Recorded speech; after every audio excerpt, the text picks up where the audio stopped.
Okay, so introductions wise, before I start sharing my screen, I'm Kassidee Quaranta. I own my own company, Kassidee Quaranta Design Co. LLC, real long name. And within that, I do a lot of faceted things within the marketing world. So mostly digital media marketing, so which means social media marketing for the most part, but also some print marketing, kind of standard blanket marketing as well. Um, obviously helped Monique with the event planning for the inclusive market. And I am an artist myself. I do cut paper work, and I'm also a graphic designer. I kind of do a million things just because I get bored really easy. So the way that I met Monique was through Art Love Collective last. Gosh, it was the end of last October, so October 2023. And within that role, I was the director of communications. And that mostly meant being the communication side of the marketing. So being able to reach out and make those connections with people we could cross promote, do cross collaborations and that sort of thing in order to get our word out there, but also maintaining our social media accounts and doing promotional based things, as well as just maintaining social media account, which we'll kind of get into about how all of that plays into social media marketing. So let me get this going. I think you need to make me a host still because I'm not seeing the option to share. Oh, wait, there it is. Sorry. I apologize. I've been on Microsoft Outlook all day for Teams, and Zoom is not the most fun. Okay.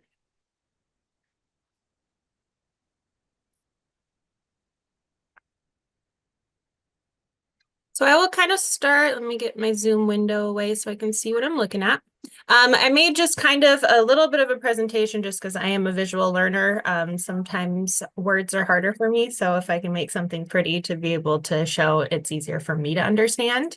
So kind of going to get into social media marketing, but from the side of the look and feel in your brand before we think about getting onto social media and what that means.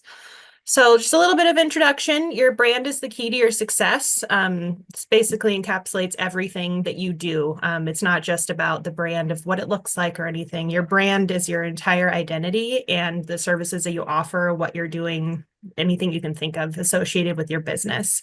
And social media is where you can do the most marketing with the least spending. A lot of people think that you need to pay for Facebook ads, you need to pay for Instagram ads, you need to pay, pay, pay. You don't, as long as you are being active and dedicating a lot of time to it. It's a tricky little thing, and as soon as you are able to, I always say, make the algorithm gods happy, then the less work you have. But there's a lot of work up front, and I guarantee you that once you put that work in, it'll be smoother sailing from then. And then the more time you spend planning, the less time you'll spend on social media. I think a lot of times we think about social media as kind of this negative thing, where if we think of it on the side of addiction and all of that, and just a fun statistic, the average person, trying to remember the age group, I think it was just the average American spends at least 7 hours on social media a day. And that is per day, just social media platforms, not including their phone. So that's how long. And we're thinking about in the social media world and marketing about thumb stoppers. So I really like that term. I can't remember where I heard that, but it's real fun because you think about you're scrolling through everything, you see something you like. When do you stop moving your thumb and just completely just going through the maze of however you want to word that and call it? So your metrics define your goals, they don't define your value. One of the things I want to emphasize is that you don't have to have giant numbers to be successful. For example, with Art Love Collective, when I started, it was a little under, I think it was like maybe a little over 1,000 followers, but we were having a successful business, having a successful event space, having a lot of knowledge about our place because the people that we're following, I would say, there's no way to like say this exactly because you can't track this metric, but I would say that probably 75% of our audience were people that were actively involved and engaging in what we were doing. So we're thinking about that proportion instead of the, you see those giant numbers of as soon as you get over, I think it's 5,000 followers, then you get the 5K mark, and then yay, all of that. You don't need to be thinking about that until you're at a place where you're stable in your business. And marketing on social media platforms does not always follow your standard marketing plans because your goal is to be personal and invite people to interact instead of just ingest. If we think about marketing from where it started in like newspaper ads and moving to billboards and TV ads, it's not necessarily something that's going to be um, interacted with immediately. It's more of a back of the mind reasoning with that sort of marketing strategy, where on social media, you're wanting to have that immediate interaction. You're wanting somebody to follow you, to like, to comment, to share, to save, all of that. So we have to think about that as a two-way platform. And then you have to remember that you call the shots. This is your business. Do not let the big old god of Meta Business Suite and Instagram, Facebook, TikTok, whatever you want to call it, dictate how you run your business. So just keep that in mind. So where do you start? And like I said, I want to talk a little bit about your brand before we talk about the marketing in general. So your brand is what sets you apart from everyone else and what can unite your marketing strategies with other businesses or social media. And 1 second, because my mom is watching my son and I'm gonna go unplug the baby monitor because it's very loud. So 1 second, so sorry.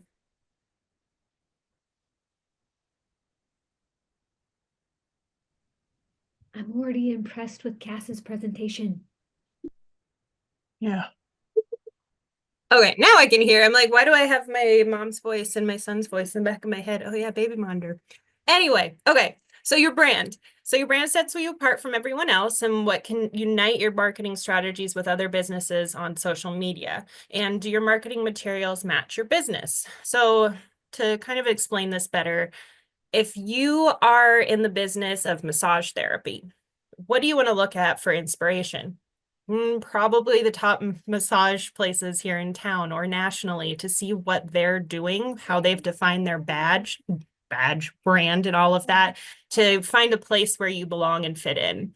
One of my favorite examples, I can't remember the name of the place, but there's a dentist place out in West Lawrence that their logo looks like it's like this Mexican restaurant, which makes no sense for their brand. So you need to be thinking about what industry you belong in and how you can make that work for you.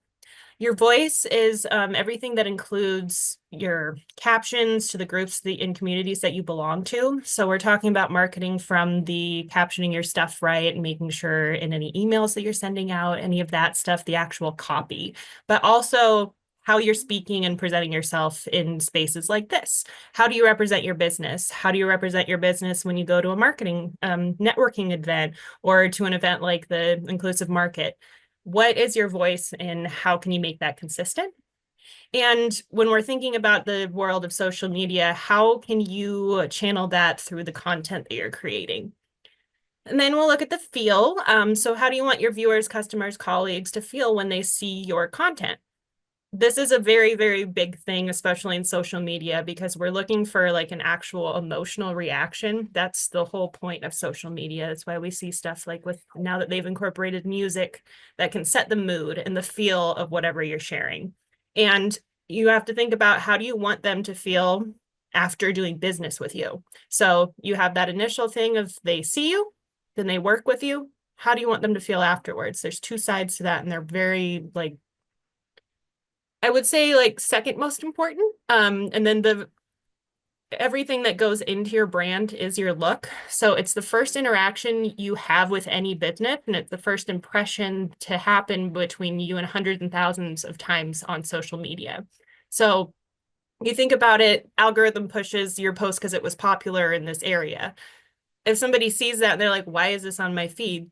Then you're not doing the greatest job of having a great first impression. But if somebody sees that and they're like, ooh, what is this? Goes and clicks on your profile and follows you, that's where you're making a good impression. And I'll kind of talk about a little bit after this, and then we'll go through Meta Business Suite about kind of the ratios that you want to keep for all of your content, because that is important in making the algorithm gods real happy. And I always like to, when I'm working with a new client and we're working on branding, I ask them for 3 to 5 words to define their business. This can be anything from soft, energetic, calm, uh, professional, stuff like that, anything like that to define. And that's how you can start looking at what your look is and all of that branding material. So your brand, I've included what TikTok has for their brand guide. It's very simple, laid down. I really like their branding because it's super, super simple type because they're not focused on the words. You don't care about TikTok, you care about the content. So that's when we're thinking about your industry. Um, what is included in your branding is your logo, your typography, your color palette, and then if you're going the extra mile, your design assets. You don't necessarily need those with things like Canva and everything. You don't necessarily need to have your own branded stuff, but the color and the typography are very, very important because if you're using different stuff and using a Canva template with a bunch of different fonts and colors every single time you make a post, it's going to be confusing and disorienting because people aren't going to know and be able to key it back to you. So these items encapsulate what your business is and what it's about, and it's all about consistency, like I said. You really need to be a little bit more careful with this in the day of social media, because there is things like Canva where people can go in and use those templates. So there's a lot of times I'll be going and so I work at KU as well. And when I'm going and looking at different KU accounts, I see a bunch of people just using the exact template that they found on Canva and changing the words. That makes me not actually look at the content because the first thing I think is, oh, that's just Canva template. So those are things to keep in mind. All right. And then your voice is, who are you? Kind of touched on this a little bit. I really liked TikToks as well that I found was like, we are bold, provocative, and full of creative energy. And I'm just going to read this out because it's really good brand personality, voice, whatever word you want to say. Proof points and copy should be smart and direct with a hint of playfulness. Avoid business jargon at most costs, but if and when you have to use business terms, try to soften them with something colloquial, casual, or funny. We are a professional partner here to help brands get results. However, we are not business as usual. We're the creative, fun, and modern side of any brand's marketing budget. At the top of a funnel awareness level, we'll have more liberty to express style, playfulness, and personality. While we might have to get more direct as we move down the funnel, don't lose sight of tone. Aim to include hints of your personality as long as it never clouds or obscures our conversion message. So that kind of touches on everything that I just talked about, all of the points. And if you notice within there, they have those like keywords that you're thinking about of smart, direct, playful, fun, all of these things that can help define what your voice is. So kind of talked about it in the brand of like, what industry do you work in? Want to think about that, how similar businesses define themselves, talked about that. And then you want to think about what relationship you want to have with your clients and colleagues. Sometimes people are just like real interaction transactionally based. So you make a sale, you never talk to this person again. Or you make a sale and they come back because they wanted more of your stuff. So I'm thinking about like Monique, if you found one of her beautiful earring pieces and you're like, now I need to get a commission. So that's that continued relationship. Or you can go from client customer to professional colleague. So it's it's something that I would suggest everybody thinking about when they're going into a professional setting of how do I want to be perceived in the long run? Is this person worth my time investing to get to know better and get to know their like person, their business, whatever you want to say? And then using that as a guide to just define your voice. Talk about this a lot, and I'm sure everybody's heard like your elevator speech. Those things are very key to defining who you are and help you to remember what you're doing. Because I know sometimes I'll get really, really flustered when I'm meeting somebody new. And if I have that one sentence I can go to, I'm able to at least start the conversation there and actually push people to converse with me. I think I, I could like go off on a complete tangent about elevator speeches, so I won't right now. So I'll move on to the next thing. So when you're thinking about your voice, you want to think about the longevity of the vocabulary used. So we think about things like, I'll show my age here, but stuff that's like, yes, this is yeet. We don't necessarily want to use that in marketing because those terms are going to be outdated. And that's why in TikTok's thing of like saying, using colloquial, casual, or funny language is always going to be your best bet because it makes your content accessible to everybody.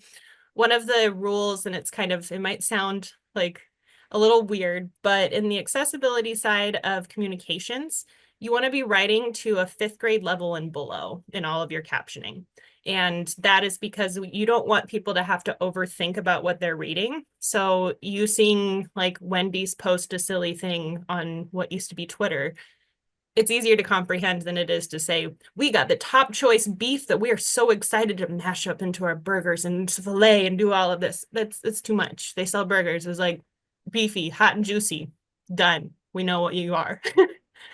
So then we'll move on to your feel. So I brought in a couple of different examples of brands that I like. I do a lot of this where I just go and snoop and stock brands and style guides if I'm feeling confused or just like at a rut with my own stuff. And this first one that I brought up is BetterHelp, which we can see in the color palette. It's very calm. It's very inviting. Green is one of the green and blue are some of the go-tos for any mental health or medical things for a reason, because they invoke a place of calmness. So them using that and having very soft hand illustrated, we don't have high contrast even in the characters that are here, and just very succinct and a good feel to that. And then we can think about FedEx, which I will die on this hill is the best logo ever created. They have they're very, very clean. They don't need to make it fancy. They don't need to have illustrations. They use photos in their promotional material because they're just a delivery service, and that's what they need to focus on. Whereas I brought in Sprouts, that is a grocer. I don't know if you've been here in Lawrence, but they're kind of more of a natural grocers and real focus on the kind of the earthy, not big box store, even though they kind of are. But see how their style differs, where we have this homey, inviting thing, where I could see this illustration that they use for marketing, like in somebody's home, which you think about your groceries is a part of your home. So it's really good to think about the complexities of that design.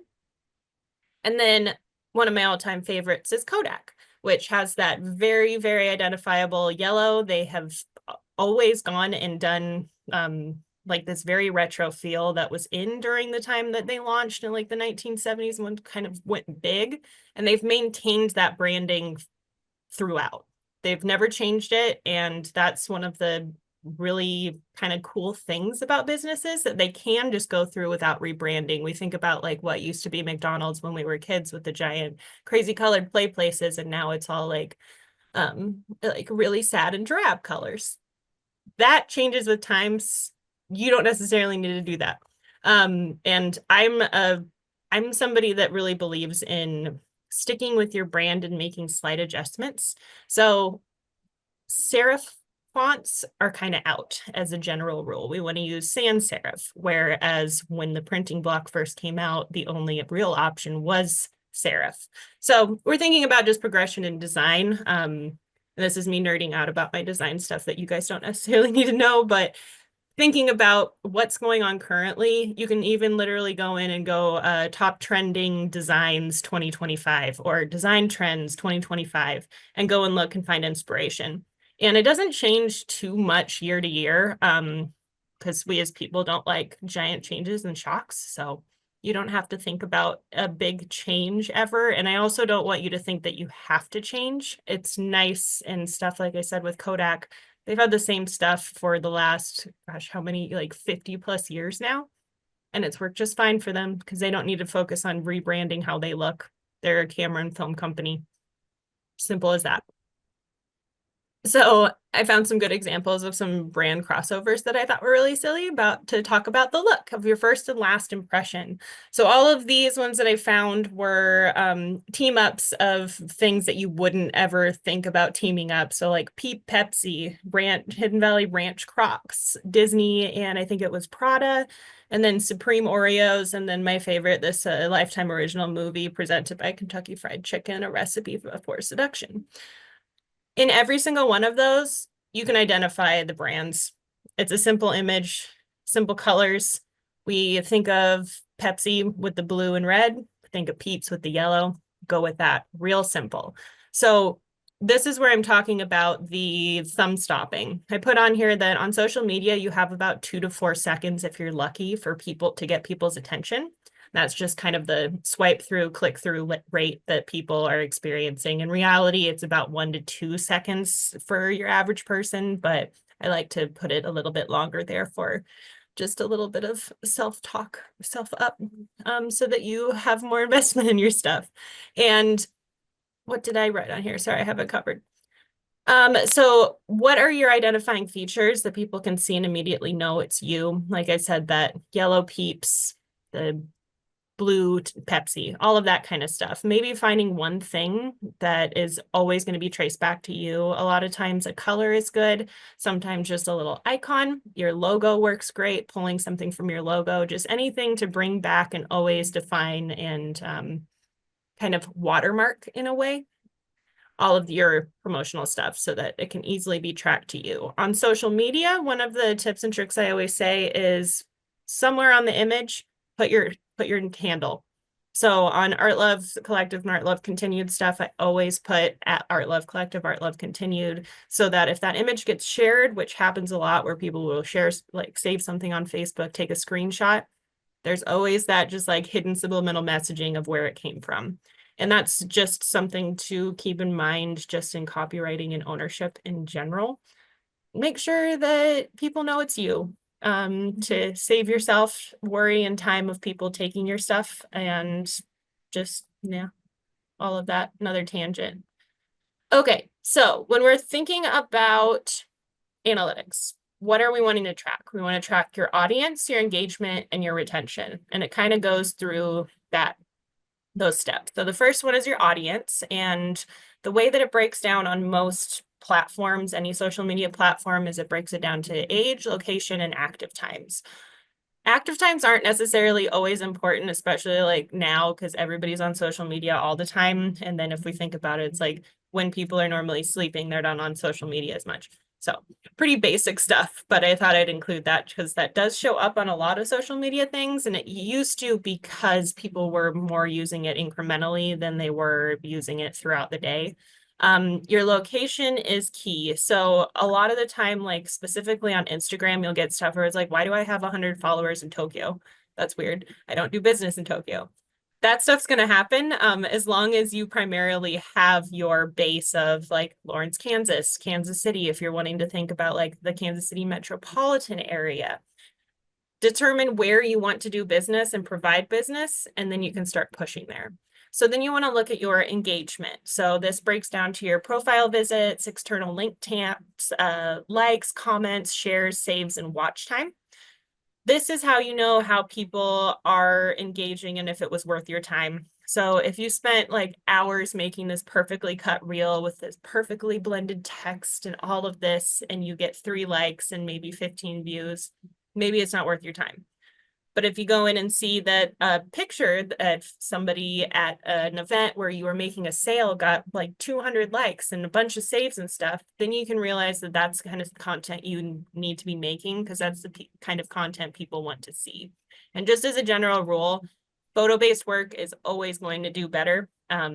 If you have too much text, I'm pretty sure it's like the 30% rule that you want to stay under 30% coverage of text elements. And graphics are fine, but text will trigger the algorithm to say this is too much because they want people to move through fast.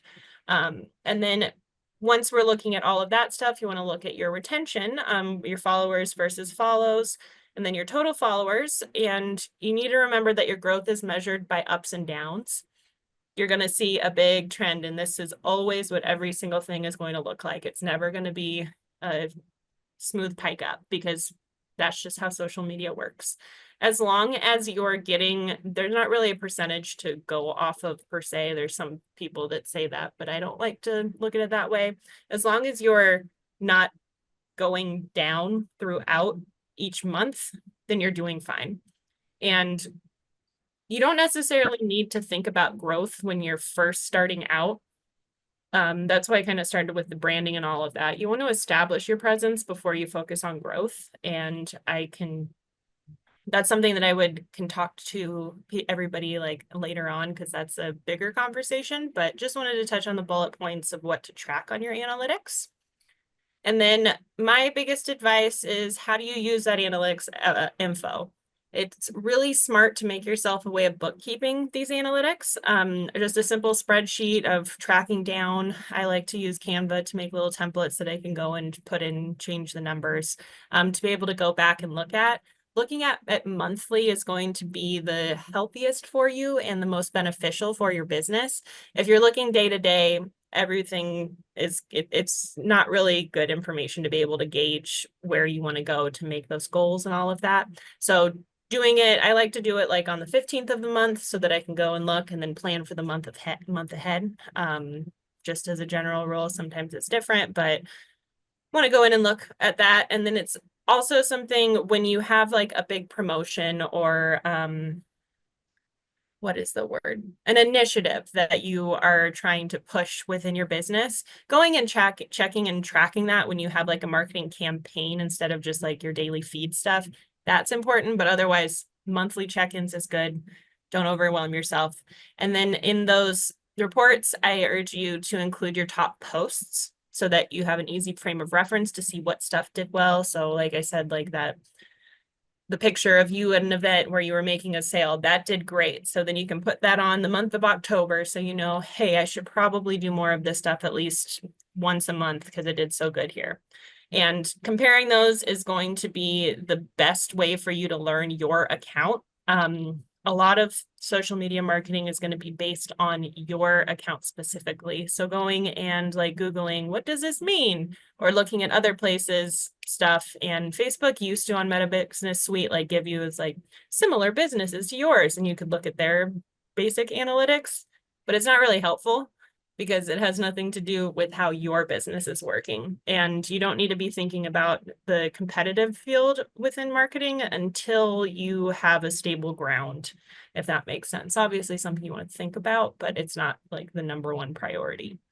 I'm gonna go and walk through Meta Business Suite real quick. There's my squealy wheel. Cass, there's a question in the chat really Oh, quick. yes, Maybe Shannon said, do you mean 30% or less of the space on the post should be text, like 70% image?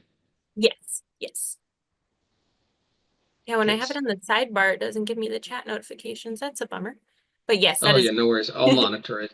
And then I have another question, Cass. Are you able to, and you can use Art Love's channels, but are you able to show them how to get in on Facebook and find this information?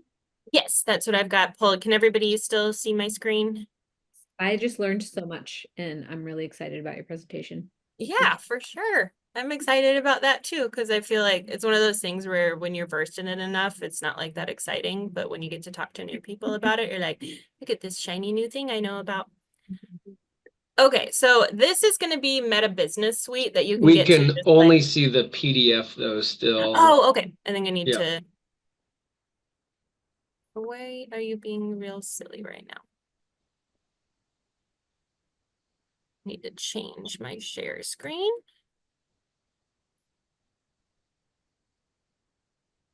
Okay, now can you see the Meta Business Suite?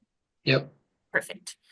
Okay, so this is just Meta Business Suite. It is the easiest free tool. There's stuff out there, like the top ones in the industry are Buffer and Hootsuite that you can also track analytics, schedule posts, and do all of the same things that you can do on Meta Business Suite. The only ups to those is they're a little prettier. Meta Business Suite does the trick and it's free. So I highly recommend learning it, and it with it not being as like quote unquote pretty, you have to learn a little bit more and become informed. So if you move on and you decide to invest in an account like Buffer, it's easier to read and you already know what all of those numbers mean.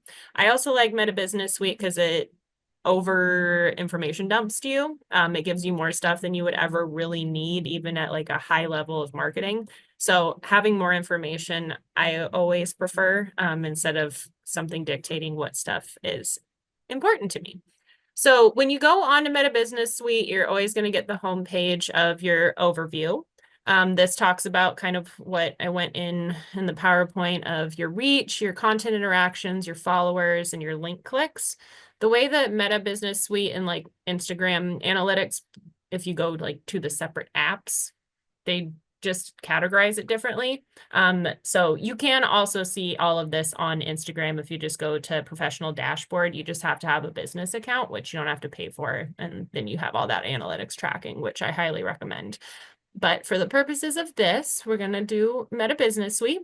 So when we look at it, we can go ahead and change any of the ranges for this. So I'm going to go and look at the last, let's see, when was the market? Let's go and look back 1 month before the market, because that was a key point of doing some actual marketing. So that stuff's going to be important to me. So let's see, we'll go until a week after an update and see all of our information. My business suite is not happy with me right now. Okay, so we can go in here and look. And one of the things to keep in mind when you do have these big pushes is it's going to skew your analytics. And that's why keeping those monthly trackers is really good. So if you go in and see, like we had this event in December. So December's analytics are going to be much like different than January, February, anytime that we don't have a big push and we're just keeping a presence there. This breaks down into your recent content. Let's see. So you can break in, this stuff is really, really kind of where you want to put your focus, and we'll kind of go into this here once it loads. So we can go in, that first one gives you kind of a bigger thumbnail, but you can kind of, if you remember what you posted, you can see, and it breaks it down to Instagram and Facebook and your stories as well, I believe on here. They might, oh yes, they should catch that. So you'll see that this one says reel, story, photo, all of those, and it'll always come up with photo for any just like feed still graphic, not to be confused if it is graphic based. Photo just means still photo. And then we can go and look into this with our, when was it published?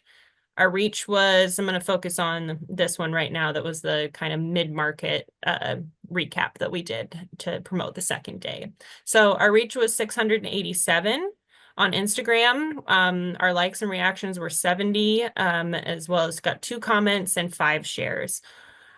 As opposed to on Facebook, we can see that we had a higher reach, but we had less interactions.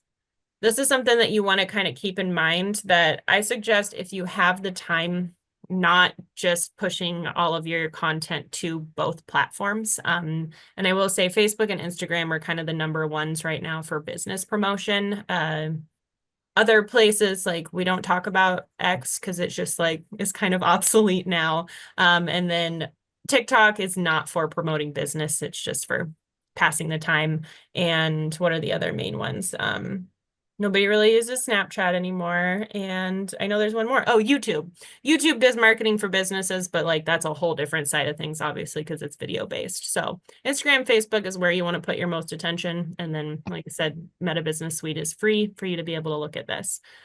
So we can track those in analytics here. It's really nice to see that it's, why did we get so many more views on Facebook versus Instagram, but like not as many people liked it. And then you kind of dig deeper into, well, what type of users are using Facebook? People use Facebook more to actually communicate and talk with people, whereas Instagram, people are looking at more things and more likely to double click and like, where Facebook, it takes people more of a second. People are just weird, and that's how it works down. So we can also go down and look at our audience and our demographics. So this is something that's kind of important when you're trying to figure out and you're wanting to grow your audience. So primarily, like in any art-based business, it's going to be primarily women that are the engagers. And then just as a general rule, women use social media more than men do. So those numbers aren't super, super specific unless you're wanting to target, like you're a male barber, so you want to be able to target men as opposed to women.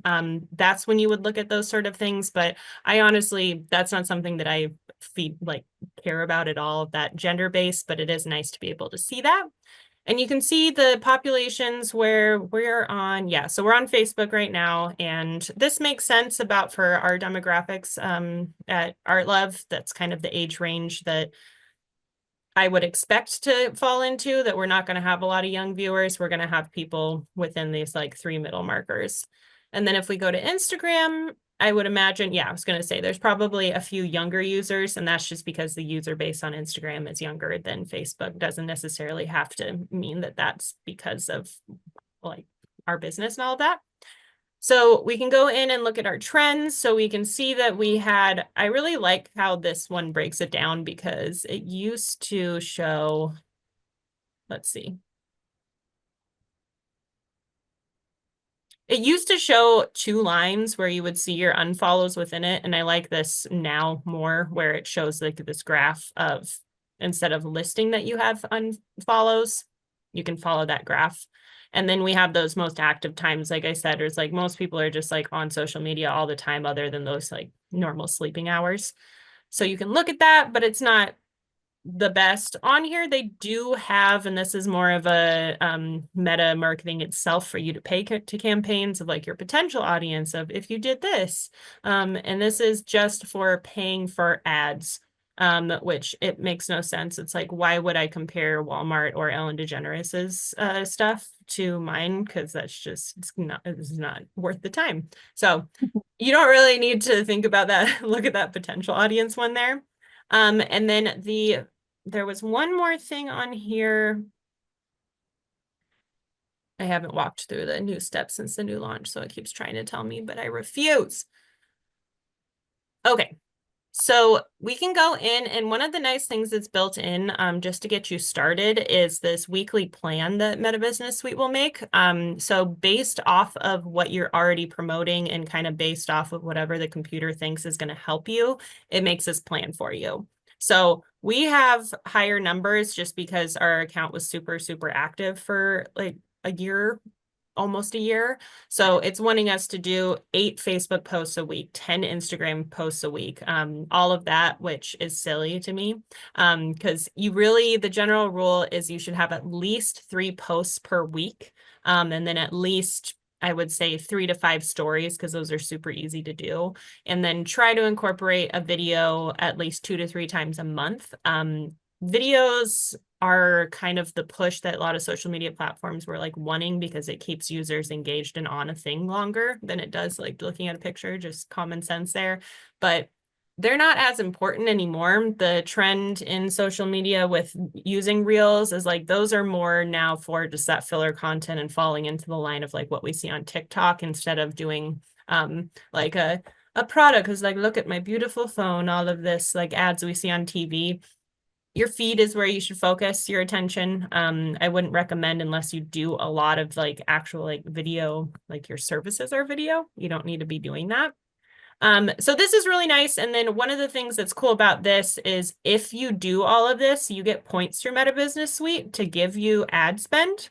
So it's kind of a, pay to play without having to pay for it thing to keep in mind to keep you motivated if you want to do that. Because yes, putting some money behind ads is always going to give you more results. It's not something that I super care about because like say I put $50 behind one post and I get 500 likes, just because I got 500 likes doesn't mean I got 500 new customers. It means maybe like one. So was it worth it? That sort of thinking. And then the coolest thing about Meta Business Suite is your planner. So this is just like the one that it goes to. That was our insights tab. I would recommend going in all of this and just taking a look around. And then they do have the first time you open it, I think you saw my little window where it'll give you a tour. But the biggest thing you want to look at is your planner. So this is where you are going to succeed and keep yourself from going insane of going in and logging in and posting every single day and having to think about that. If you set aside like 2 to 3 hours a week at most and schedule all your content out for the week, then you don't have to think about it. And then all you have to think about is maintaining your social media account. So we have not been as active on Art Love. Let's see if I don't know if I can get all the way back to when we were super active. Oh, yes, I can. If it'll load. Okay, so you can see that there was a post basically every single day. And with these, it's really cool. Let's see if maybe one of them will populate, probably in one of the newer posts. Where it'll give you, oh no, I already went and did it. At the end of each day within your planner, it'll give you a total number of likes of people that may have liked one of your posts that don't follow your page, and then you can go and invite. And that's a good standard of practice to just maintain when you are going in and checking on your page. If you see people that liked your content, let's see if I can actually, because that is a very important thing. Go away, Zoom bar. So we'll switch into,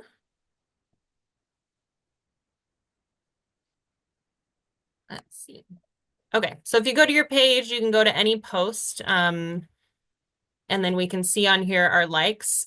In this panel, I've already gone through and invited everybody that liked our thing, but that's a really easy way to get more followers. And then it's just like that good follow-up of subliminal messaging of like, they think, oh, they thought of me, they noticed me, I got an invite, which does help in making those personal connections. So when you go in to make a post, it's super simple. You can go in and it will automatically make it so that you're posting to both channels. You can go in and click and just do one at a time. And they just added a new feature where you can make it in a single post and change the captioning for Instagram versus Facebook, which is really nice just with the way that it shows on each social media platform. You can add all of your stuff. I've never done this use template, just because I make most of my stuff, but that seems like a cool thing. And one of the coolest things that they just launched on Instagram is on Facebook is collaborators. So say I think I saw, yes, for Gypsum Publishing. So if I was trying to do a thing where it's like the Gypsum Publishing was going to be at a market that we were going to be featuring, I would go in and type in her URL to collaborate, and then it automatically posts to both of our feeds. So you don't have to go in and do that like backtracking, adding tags and all of that. And that's a really good way to grow your audience and also just like grow your connections. So I highly suggest doing more collaborative posts. And it's one of those things where you can do the shared followers. So people that follow Art Love might not know about Gypsum Publishing because they're new to Lawrence or something. I'm just making stuff up, but it's a good way to help your peers and build that community. When you go in, you can either post now or set a time and date. It will usually, oh, it's on, if you could do this on Instagram scheduling, right, it'll tell you a time, but it's not super important. But you can look in here and our active times are useless because it says that you should schedule this to post at 7 p.m. Don't do that. As a general rule, post your stuff between like the working business day hours. And the best times to do it is between like start of the 9 to 5 business day to lunch.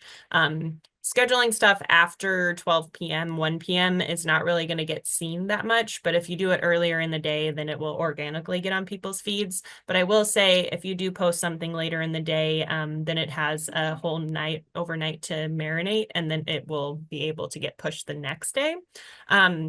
It's not as important time of day that you post as it used to be, because we're not timeline based on feeds anymore. It's more about what the algorithm thinks is best for the world, because that's the world we live in. So you don't have to think about that kind of stuff. It's not as important, but I would say stick between, sometimes I do a little earlier, but so like 8:30 to 12:30 is kind of going to be your golden zone for scheduling content. So that's the breakdown with that. And then once you have all of that stuff on there, it'll hit schedule. You can change all of your basic settings on this. And then they also just added this cool feature of being able to share directly to your story. So that checks a couple of your boxes of on your weekly plan that Facebook will make for you. And it's just good to have stories constant. I mean, it's 24 hours up at your main feed. A lot of people don't necessarily see or visit your page post. So all of that. I feel like I've been talking nonstop for forever. So I will stop sharing and answer any questions anybody might have. Thank you. Good job. I have a question, Cass, and sorry to put you on the spot, but if these people wanted to hire you or other people wanted to hire you to do some things for them, are you open to that? That is something, so I'm in the process of like still getting settled down at KU. So in the next couple of months, once the school starts and I have all of my student staff back, then I will have more ability to do that. But I am happy to offer like design consults. I do those for Mhm. free, just like a 30-minute sit down, look at your stuff and kind of make a general plan if anybody's interested. Definitely encourage you guys to take up, that 30-minute time. Gratuity is always appreciated. But also I think that with the whole new world that Cass just introduced us to, if this is something that you guys think another hour or two would be beneficial, in investing in, we can talk about doing it maybe a Sunday afternoon or, picking a day that Cass has a couple hours available to invest. So if that's something you guys want, then we can definitely get more of that. But please hit Cass up. That was, I mean, phenomenal. I knew it would be. I always feel like I get locked in and I'm talking for forever and hope that all of my word garbage came out in a way that was helpful. Does anybody have any questions right now for Cass? Janelle? Like, Hello. Can hear you. Thank you. I had a question about this is new to me, so thank you, because I was kind of wondering how to make this work. So this is just a question as I'm learning a lot of this for the first time. Um, the collaboration posts, is that the kind of similar to tagging a business person? Is that kind of the best way to explain it? yeah, so there's two levels. So you can still, in going and tagging different businesses, if you are doing like a team up or you want to do a shout out, is good. But the collaboration thing is nice because it'll automatically push that post to the top of their feed. Whereas just tagging goes through like that separate. If like you're on Instagram, you see the three tabs where somebody would have to click to see it. But if you do the collaboration, and then I will say the person you're collaborating with has to approve that, but that won't block the post from getting posted. It'll just wait to go on their feed until they approve it. So it's a little easier and nicer than tagging because it's something that you can go in and do up front, whereas you within the captions you can tag people on Facebook and Instagram, and then on Instagram specifically you would have to go in and manually tag people once it has been posted. So it saves you time up front, and then like I said, it just is a good way to do cover both businesses and give you both. Instead of having to make multiple posts, you have that just one that can help to push those initiatives. Thank you. Mhm. And Cass, would it be cool or helpful if anybody here tagged Art Love Continued in any post that they make just for extra visibility? Yes, that is something to consider. It's one of those things that I haven't done a lot of research, so I'm not super knowledgeable on this, on the way that it works with pushing that content. So if you are going in and tagging us, if it would get pushed to our audience as well. I think that it has to work with like those business. That's something I don't have a full answer on, but I do think that it is helpful for right now. Art Love Continued, we're kind of in the phase of figuring out what we're doing now that we're not a brick and mortar space. So being able to use our platform where we have a pretty decent amount of followers and interactions, go in and use that. That's what we're here for. And it's one of those things that like if I'm moderating it, so if some rando goes in and tags, I'm not going to approve it. But if I see one of the businesses here tagging, then I'm going to say, yep. And that is a good way. But yeah, that's something for me to think about. Yeah, that's one way I definitely want to utilize our Art Love Continued page is to just having another, you know, you know. Mhm. Like, Um, Raina, you have a question? Going on the the thought of the tagging and art love continued, is it okay if we share about core and what's going on and what's starting, and seeing if there's anybody else, like just promoting it a little bit on our Yes, page? Like, okay. pretty please promote core. You could tag myself and stuff like that.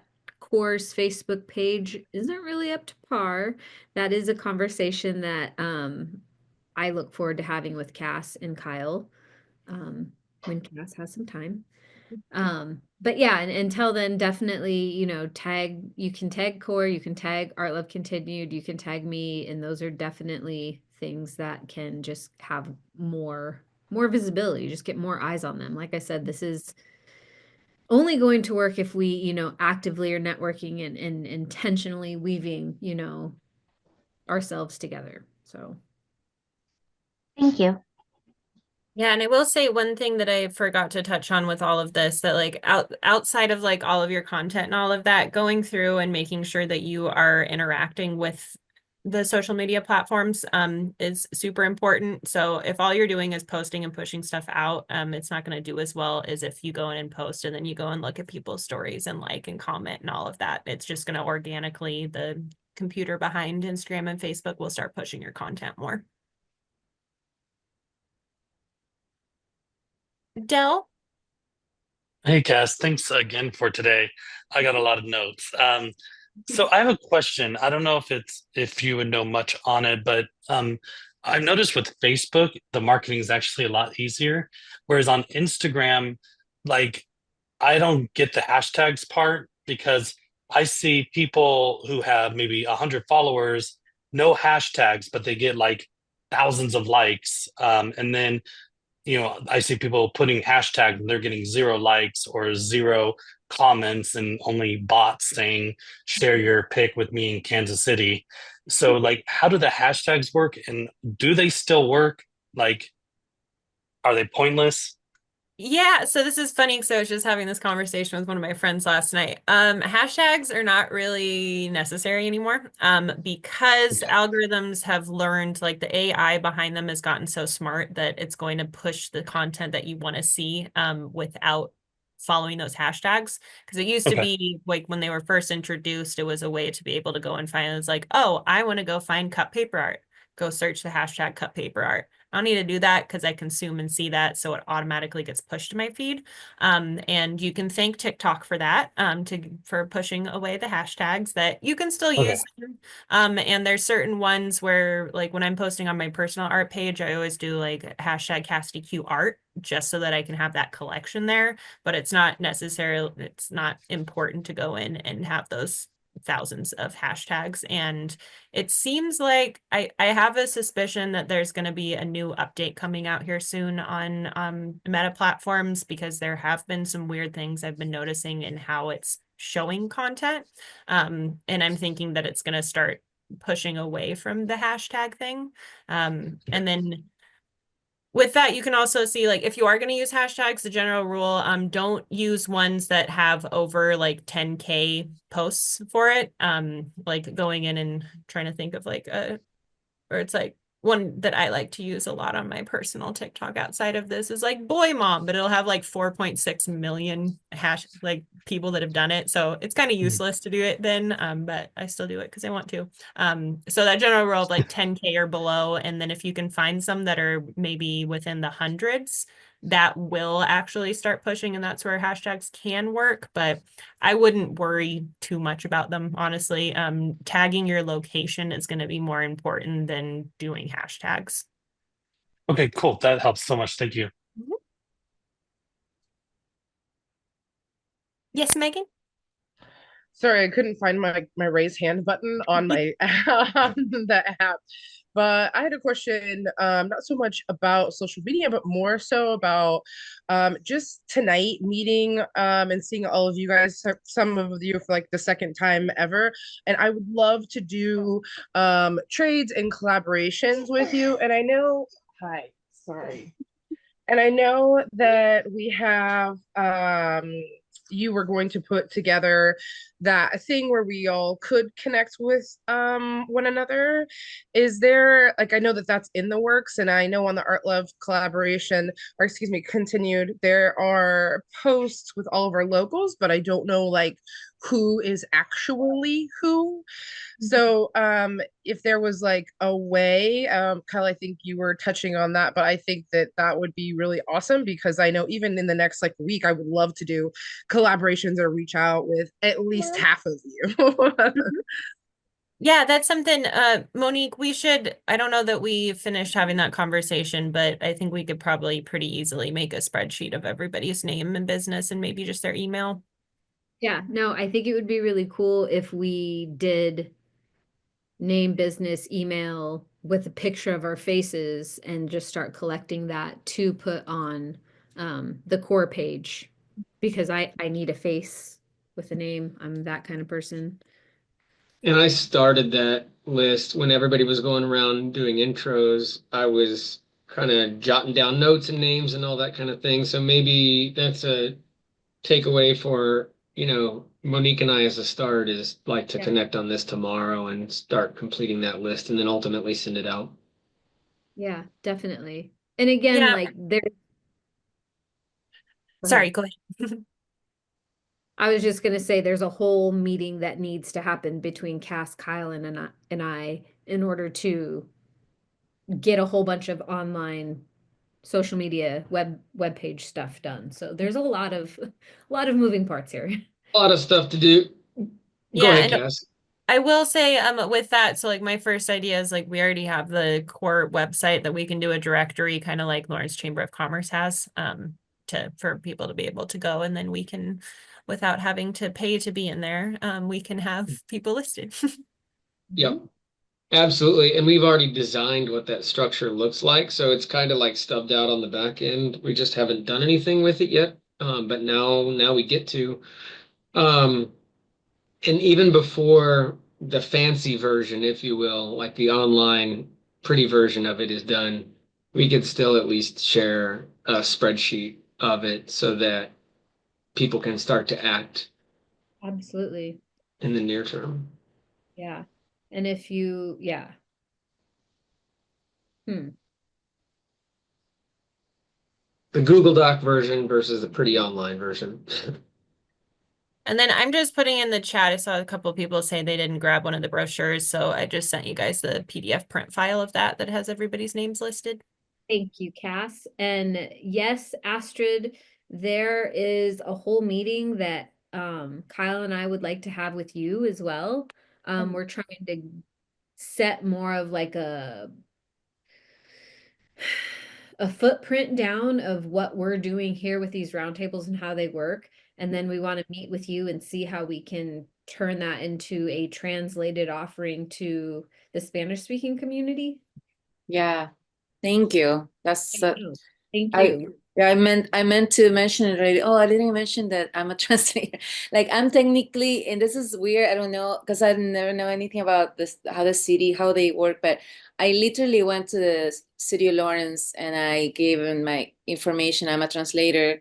There's a lot, like I noticed there's a lot of places. This is years ago. This is maybe like before pandemic, maybe 2 days, 2 years, or maybe a year before pandemic. And I went and said, like, I just, I worked for the district. At the time I had just left the district as a full time, and I was just doing translation and interpretations when they call me for parent teacher conferences, which I still do, but only for one school, for Corley.